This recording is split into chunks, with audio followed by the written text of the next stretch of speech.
Bendito sea el dulce nombre de Jehová. Hola, amado, Dios te bendiga. Estamos aquí de vuelta en nuestro programa a través de Facebook Live y en YouTube para traerte la palabra de Dios para este momento. Como te he dicho anteriormente, yo estoy muy animado, muy bendecido por los días, los tiempos que estamos viviendo. Nosotros somos la generación que tiene la oportunidad de no probar muerte. Todas las profecías se han cumplido. Cristo, el rapto, el sonar de la trompeta está a la puerta. El día ni la hora nadie la sabrá, pero ese día no nos sorprenderá a nosotros como ladrón en la noche, porque nosotros no somos de la oscuridad, nosotros somos de la luz. Léelo, está en Tesalonicenses. Bendito sea el Señor. Pero estos son unos tiempos maravillosos para ti, como iglesia, donde sobreabunda el pecado, dice la Biblia, que sobreabunda aún más la gracia. Y estos tiempos que estamos viviendo, tiempos de perversión, de mentiras, de engaños, de violencia, de división, de tanta maldad y tanta actividad demoníaca que se ve al nivel de seres humanos, garantiza que tú y yo vamos a encontrar aún más gracia para vencer, para conquistar, para mantenernos fieles y firmes. Así que, a pesar de que las noticias que vemos a nuestro alrededor son terribles, las noticias que vienen del cielo son Maranata. Ven pronto, Señor Jesús. Bendito sea el nombre del Señor. Quiero ministrarte como iglesia de Cristo que somos, cómo debemos de nosotros estar viviendo hoy, que sabemos que los tiempos se están cumpliendo. Ya estamos en el Apocalipsis y lo que estamos esperando es que venga el rapto de la iglesia. Bien, yo he escuchado muchas falsas doctrinas hace años. En estos momentos no, pero gloria a Dios que no. Pero hace años se manifestaron ciertas sectas falsas declarando el fin del mundo. Solamente que yo me acuerde, una tenía que ver con la Biblia, Jesús, la segunda venida. Y esa gente se descabelló. Empezaron a hacer cosas idióticas, autodestructivas, porque les entró un pánico. Jamás y nunca, escucha bien, tú y yo no tenemos razón ninguna por qué entrar en pánico. Lo que está pasando en Ucrania con Rusia, lo que está pasando en el gobierno de los Estados Unidos con la derecha y la izquierda, los dos son unos mentirosos y unos engañadores. Lo que está pasando con la economía mundial, los cambios climáticos. La Biblia habló de estas cosas, calores, fríos, tormentas, erupciones volcánicas, terremotos en muchos lugares. Nada de eso debe de causar pánico en un hijo o hija de Dios. Nosotros estamos en las manos de nuestro Señor. Y aunque es posible, fíjate, yo no he venido aquí a engañarte. Tú sabes que es posible que un hombre o una mujer justo y recto se resbale en la bañadera y que el Señor se lo lleve.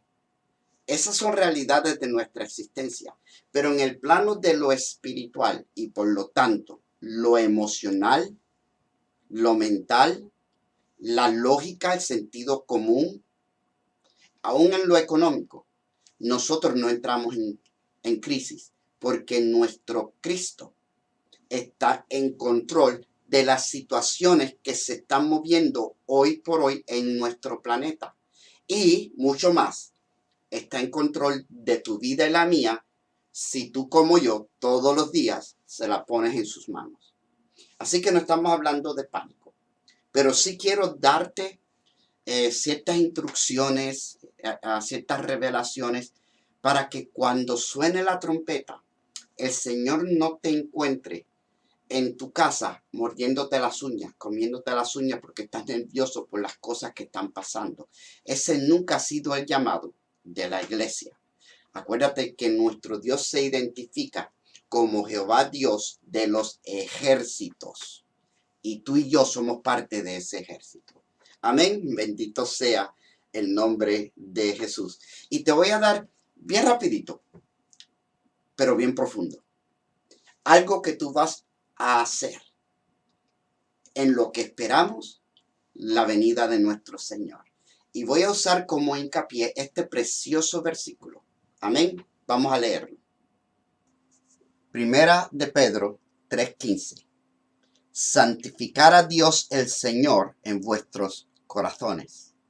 Y estad siempre preparados para presentar defensa con mansedumbre y reverencia ante todo el que os demande razón de la esperanza que hay en vosotros. La primera parte de ese verso tan precioso dice, santificar a Dios el Señor en vuestros corazones. Como yo no voy a hablar acerca de santidad en esta disertación, solamente te voy a decir rapidito, microondas, siglo XXI, correo electrónico con un buen wifi, santidad. Dice la palabra que Abraham le creyó a Dios y le fue contado por santidad. Esa palabra justicia es santidad. ¿Tú quieres santificar a Dios en tu corazón? Créele. Créele. No dudes de Dios. No dudes de su palabra. No dudes de sus promesas. No dudes de su presencia en tu vida. No dudes que Él escucha tu oración. No dudes que Él te ama y que se preocupa de los tuyos. No dudes que Él no sabe que tú no tienes suficiente para pagar tu arrienda o poner comida en tu mesa. No dudes que en tu trabajo están hablando de que hay que cerrar. No dudes de Dios porque Él está en control de tu vida.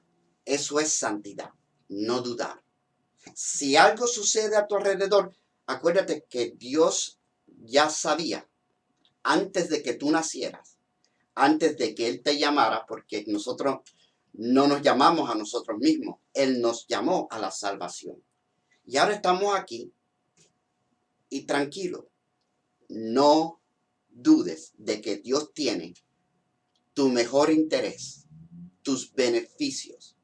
Amado, dice la Biblia, palabra de Dios, yo quiero que tú seas prosperado en todas las cosas. Prosperado, bendecido, aumentado, posicionado en todas las cosas y en salud. ¿Cómo, Señor? Como prospera tu alma.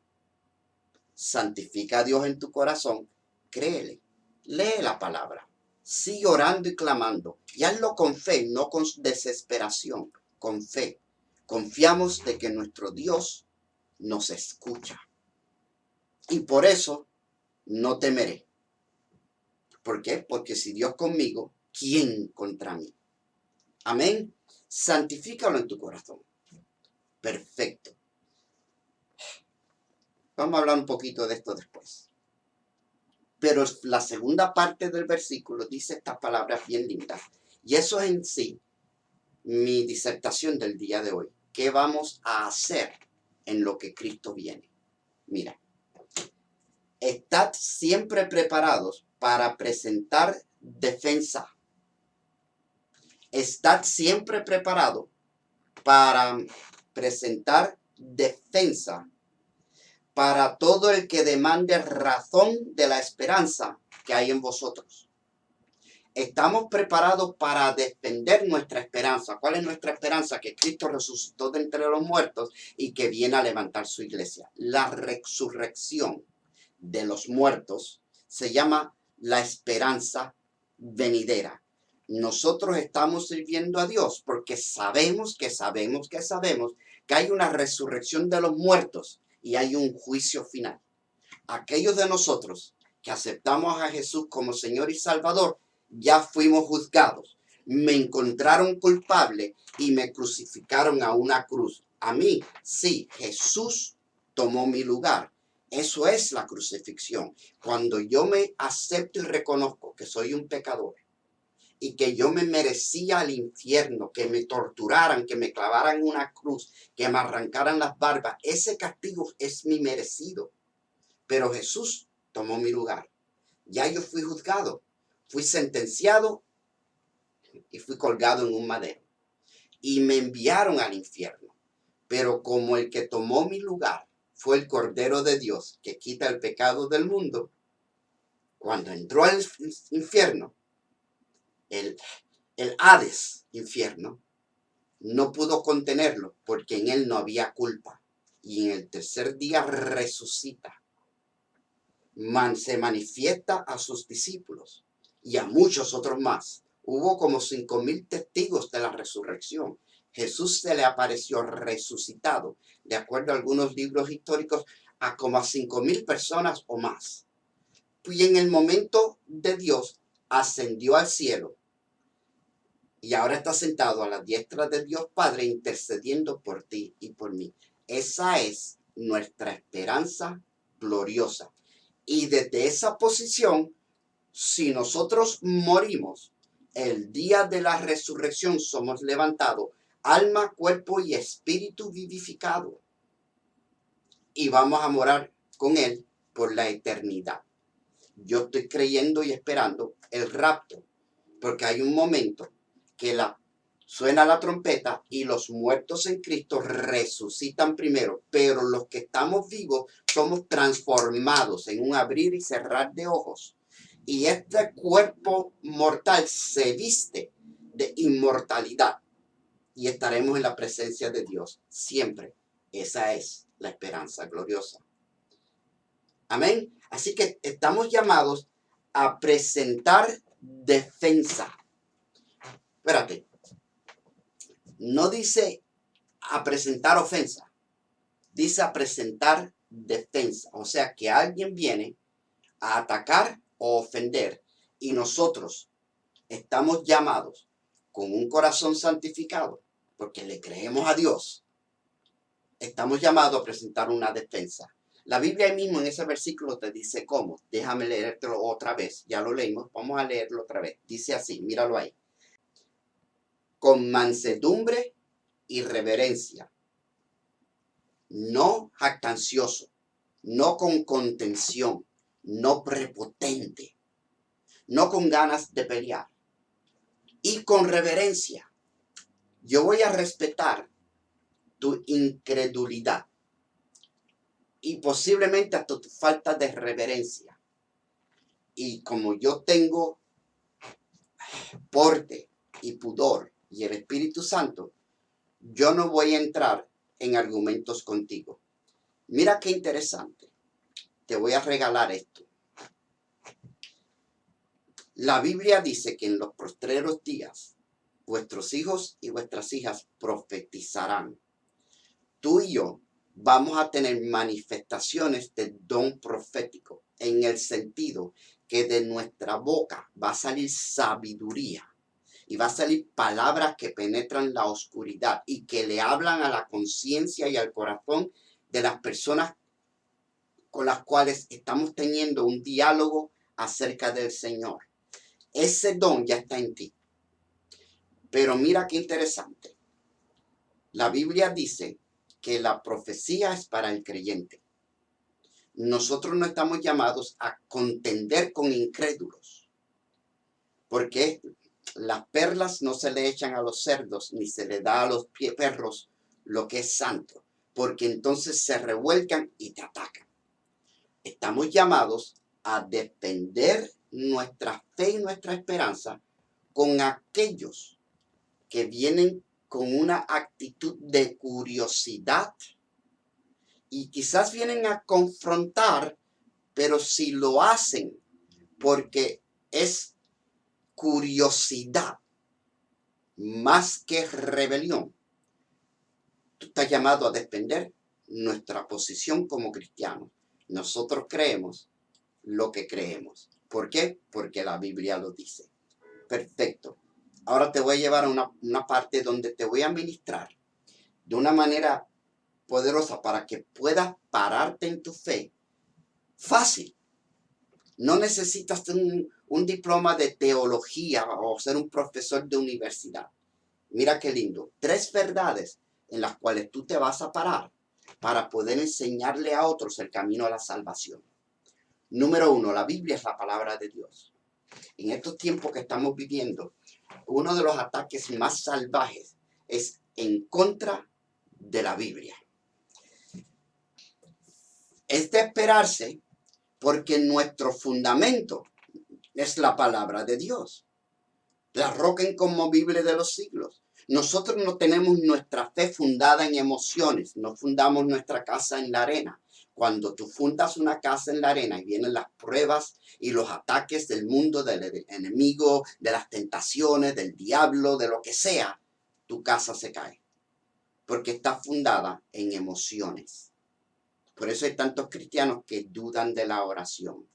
Porque se creen que el Espíritu Santo es una emoción. Cuando yo me siento fuerte y oro, Dios me escucha. Cuando me siento débil, me siento abandonado, Dios no me escucha. Mentira del diablo. Tu fe es lo que dicta si Dios te escucha o no.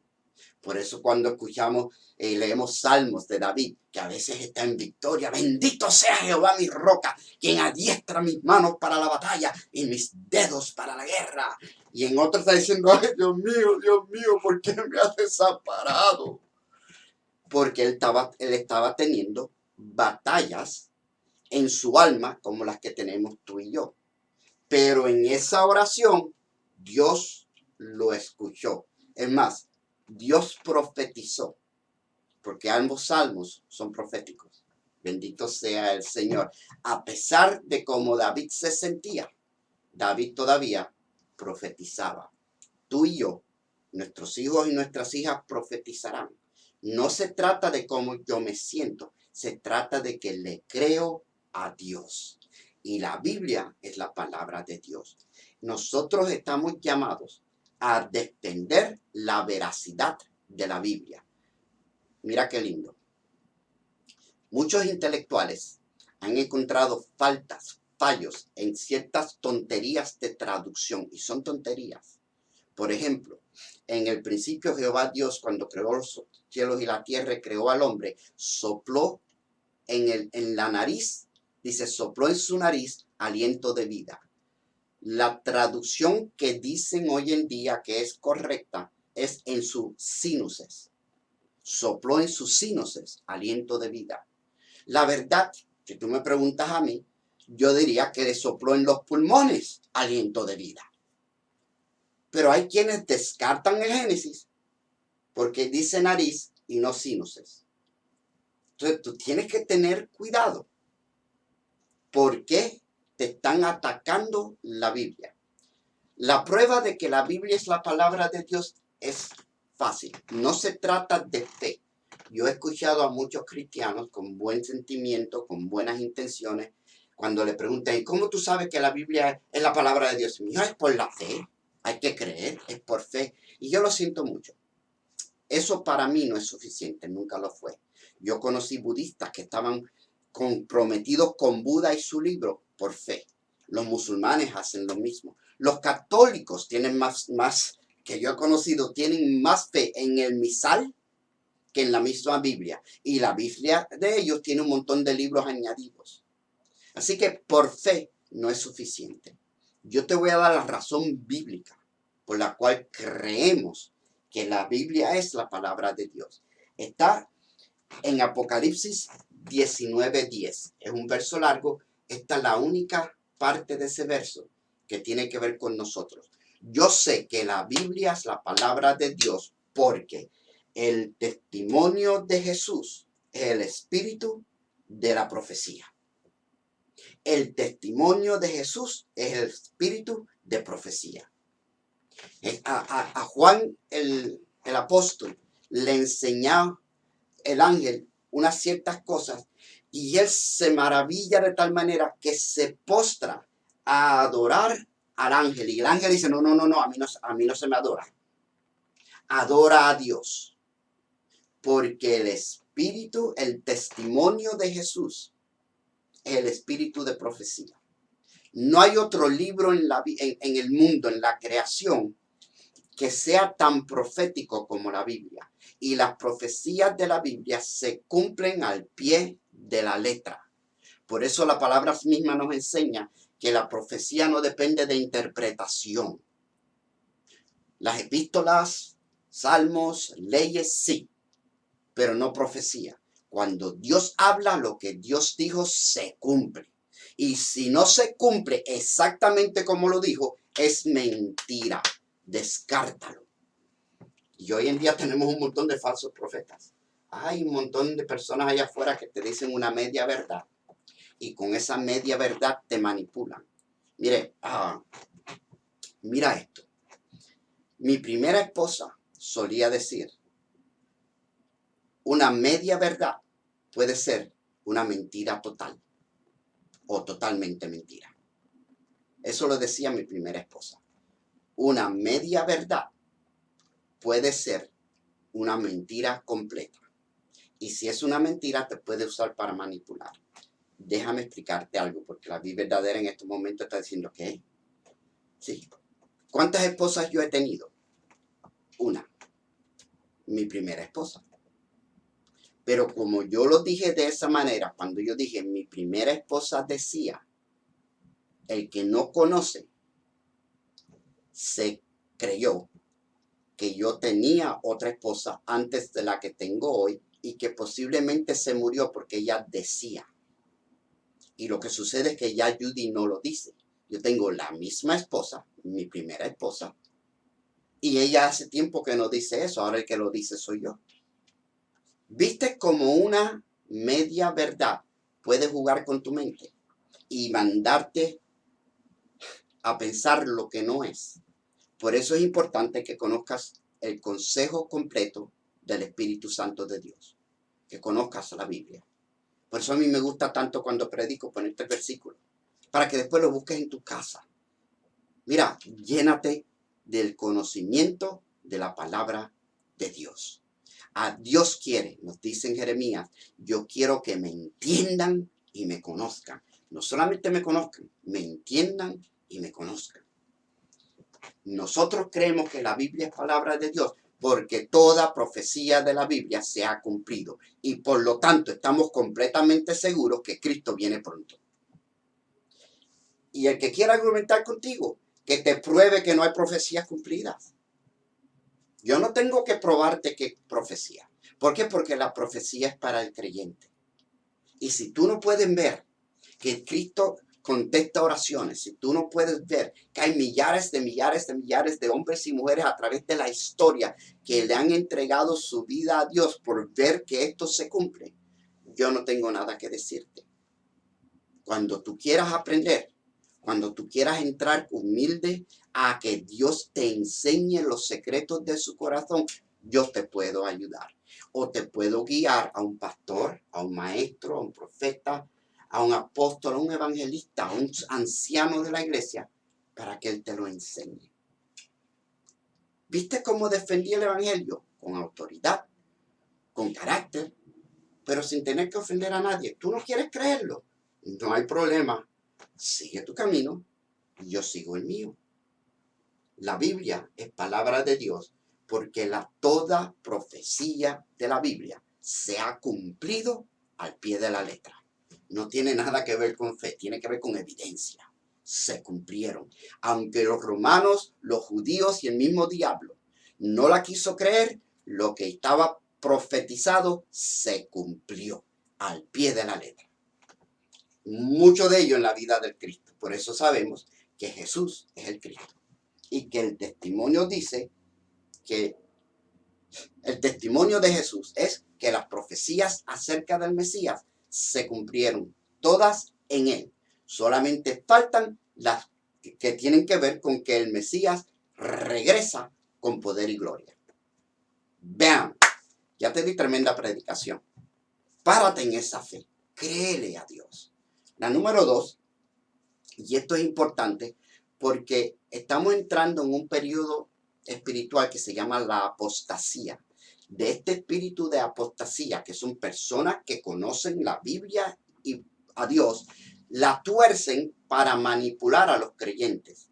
Dentro de este mover de la apostasía hay un mover que se llama el ecumenismo. Es que todas las religiones se quieren unir y hacerse una. Así como quieren hacer todas las naciones y todo el sistema monetario, convertirlo en una sola moneda, una sola economía, un solo gobierno, así también quieren convertir una iglesia mundial, universal, con todas las religiones incluidas. El problema somos nosotros. Esto es nuestra posición. No puede haber miles de dioses y miles de maneras de servir al mismo Dios. Vamos a comenzar que hay un solo Dios, creador de los cielos y de la tierra. ¿Y cómo le servimos? Bien, ahí viene la controversia. Jesús dijo, yo soy el camino, la verdad y la vida. Nadie viene al Padre, al Creador, a la salvación, a la vida eterna, al propósito de la existencia. Nadie viene, excepto a través de mí. Y Jesús se hizo exclusivo. Todas las demás religiones pueden hacer lo que ellos quieran. Nosotros no tenemos parte con ellos, ni con los judíos siquiera. ¿Por qué? Porque sabemos que solamente hay un mediador entre Dios y los hombres. Se llama Jesús. El fundamento de nuestra fe es que solo Cristo salva. El único que murió en la cruz del Calvario para derramar su sangre y limpiar mi pecado fue Jesús. Ninguna otra religión tiene la necesidad de limpiar pecado. Todos te enseñan cómo vivir moralmente sano de acuerdo a su creencia. La moral no te puede salvar. Tus buenas obras no te pueden salvar. Solamente que alguien pague tu deuda te puede salvar. Y ya Dios lo había determinado. Un solo mediador entre Dios y el hombre. El Cordero de Dios que quita el pecado del mundo. Yo no sé mucho acerca de todos los demás, voy a llamarle dioses. Si Buda o Confucio, Hare Krishna o Alá o Mahoma o no sé quién más. Yo no sé mucho de ellos, pero ninguno de ellos, no hay una sola religión que no sea la cristiana que diga que hay salvación. Ninguno de ellos te habla de salvación. Te hablan de que va a haber un juicio, de que tú puedes vivir feliz aquí y llenarte de nirvana y maripositas y pajaritos y florecitas, pero ninguno ofrece salvación. Ninguna otra religión tiene un propósito de cuándo el mundo fue creado y por qué, y ninguna tiene un final que concuerda con ese principio, excepto tú y yo. Una razón más por creer que solamente en Jesús hay salvación. Ellos no están buscando salvación. Tu religión no te ofrece salvación. Yo he hablado con musulmanes, gente linda, y en la conversación siempre me dicen, yo creo que va a haber un juicio y yo voy a ser juzgado por mis obras. Y yo siempre le digo, no solamente tus obras, tus pensamientos, tus palabras, tus motivos, tus deseos. Y ellos me miran y dicen, sí. Digo, bueno, buena suerte, porque en Cristo a mí todo eso me fue perdonado. Yo ahora estoy viviendo en santidad, no para ser salvo, sino porque soy salvo. Y le vuelo los sesos, porque ellos están tratando de ganarse el cielo. Ya Cristo se lo ganó por mí. Y mi gratitud, mi adoración, mi deseo de tener mi corazón consagrado y santificado a Cristo es lo que me mueve a servirle, a evitar el pecado, a huirle a la tentación y a agradarle haciendo lo que Él quiere que yo haga. En este caso, es defender nuestra esperanza, defender el Evangelio, defender a Cristo y pelear por las almas que se pierden porque son engañadas. El que se acerque a ti con duda y pregunta, atrévete a hacer defensa por nuestra fe, por nuestra esperanza. Termino. Número 3. Solamente hay un Jesús. Importantísimo. Cuando el Señor Jesús, después que resucitó, se reunió con sus discípulos, los apóstoles, y les dijo, esperen aquí en el aposento alto, váyanse a orar hasta que venga el derramamiento de mi espíritu y sean revestidos de poder. Bien, y ahí fue donde Pedro profetizó en el libro de los Hechos, capítulo 2, que vuestros hijos y vuestras hijas profetizarán, vuestros ancianos soñarán sueños, y aquí sobre toda carne derramaré de mi espíritu, con la manifestación de lenguas, léelo bien. Y la manifestación de lenguas, el milagro de lenguas e interpretación sucede en el espíritu, no en la boca. La gente en Pentecostés que escucharon a Pedro y a los demás hablar lengua, lo entendieron en su idioma. Ellos no hablaron un idioma humano. Lee la Biblia. Dice, ¿cómo es posible que estos hebreos nosotros los estemos escuchando en nuestro propio idioma? ¡Tarán! Bien, cuando Jesús está en el Monte de los Olivos, despidiéndose de sus discípulos, y es levantado en una nube, ángeles se aparecen y les dicen, varones galileos, ¿por qué están así todos atontados mirando al cielo? Este mismo Jesús, así como lo vieron subir, así mismo va a volver. Este mismo Jesús. En el Apocalipsis nos lo presenta que viene con las nubes en poder y gloria y sus ángeles con él. Este mismo Jesús, no uno nuevo.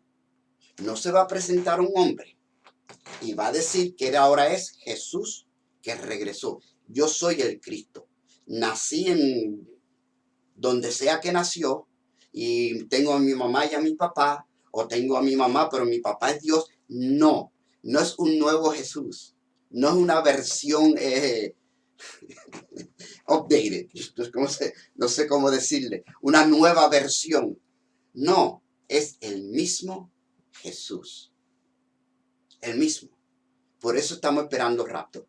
Y por eso entendemos que Él va a venir con poder y gloria a juzgar los vivos y los muertos. No hay otro Jesús. Igual que te dije que no hay otro nombre que nos pueda salvar.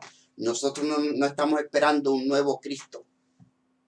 No. No es otro hombre que viene a salvar la tierra de los cambios climáticos y las guerras políticas y no. Es el mismo Jesús de Nazaret, que nació de la Virgen con poder, por poder y gloria del Espíritu Santo, que habitó entre nosotros y vimos su gloria. El que murió en la cruz por nuestros pecados, el que resucitó de entre los muertos, el que ascendió al cielo, es el mismo Jesús. Y hay una cláusula, hay un versículo donde dice que aún después de resucitado, tiene las marcas de los clavos y la llaga en su costado. Es el mismo Jesús. Y cuando lo veamos, esto también es muy interesante.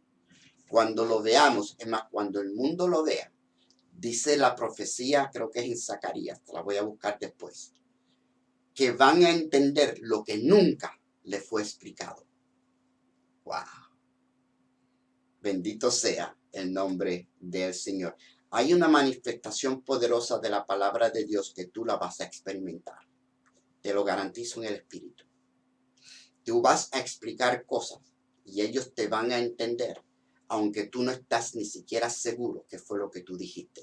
Porque el que profetiza no siempre sabe qué fue lo que dijo.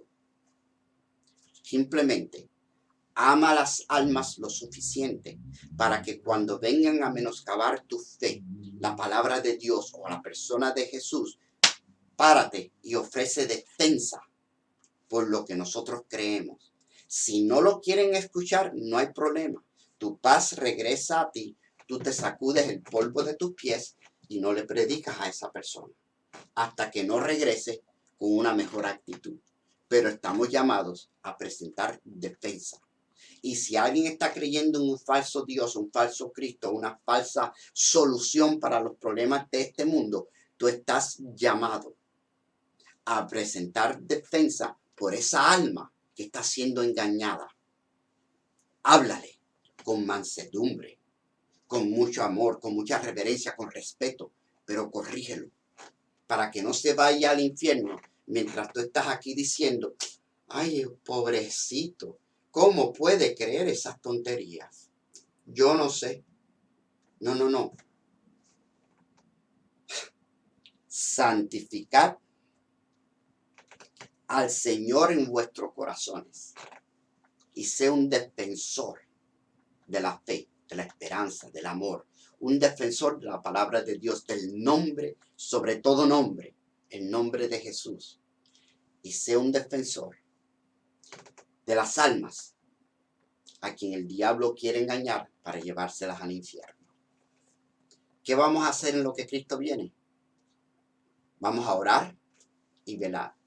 Vamos a amar como nunca antes hemos amado. Vamos a interceder por los que se pierden y vamos a hacer defensa.